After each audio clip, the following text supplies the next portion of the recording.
बिस्मिल्लाहिर्रहमानिर्रहीम। अस्सलाम वालेकुम। बहन की शादी को 6 साल हो गए हैं। मैं कभी उसके घर नहीं गया। ईद शब रात कभी भी अब्बू अम्मी आते हैं। मेरी बीवी एक दिन मुझे कहने लगी, आपकी बहन जब भी आती है उसके बच्चे घर का हाल बिगाड़ कर रख देते हैं, खर्च डबल हो जाता है।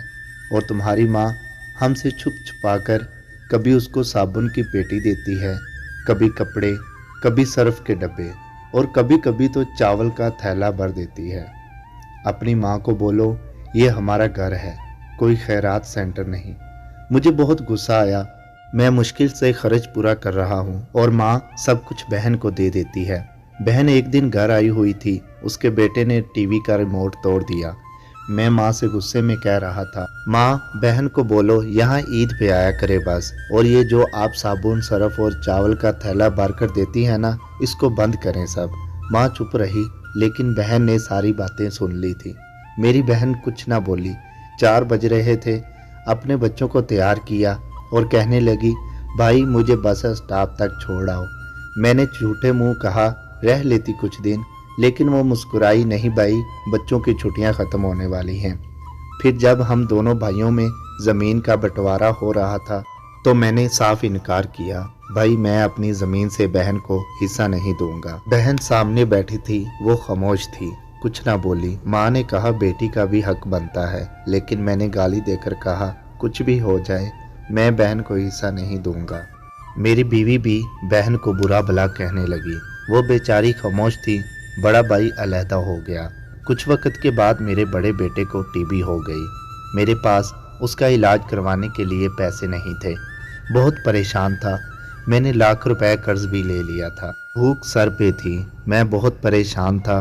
कमरे में अकेला बैठा था, शायद रो रहा था अपने हालात पे। उस वक्त वही बहन घर आ गई। मैंने गुस्से से बोला, ये फिर आ गई है मनहूस। मैंने बीवी को कहा, कुछ तैयार करो बहन के लिए।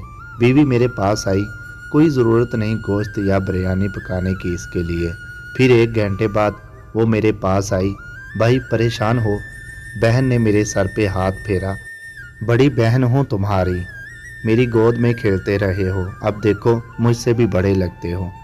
मेरे करीब हुई, अपने पर्स से सोने के कंगन निकाले, मेरे हाथ में रखे, आहिस्ता से बोली, पागल तू एवं परेशान होता है?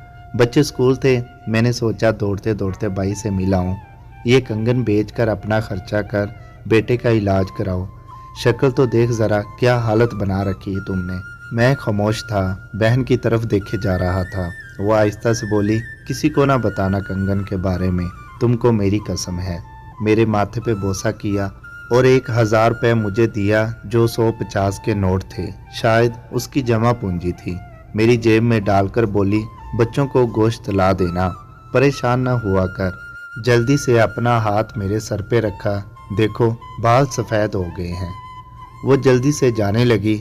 उसके पैरों की तरफ मैंने देखा, टूटी हुई जूती पहनी थी, पुराना सा दुपट्टा ओढ़ा हुआ था। जब भी आती थी वही दुपट्टा ओढ़ कर आती। बहन की इस मोहब्बत में मैं मर गया था।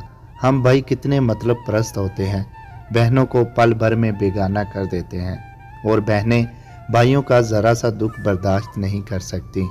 वो हाथ में कंगन पकड़े ज़ोर ज़ोर से रो रही थी। उसके साथ मेरी आंखें भी नम थीं।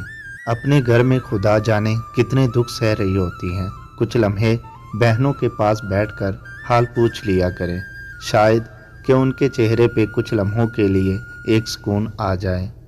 समी वो इसको सब्सक्राइब करना मत भूलें, लाइक करें, शेयर करें और कमेंट सेक्शन में अपनी राय का इज़हार ज़रूर करें।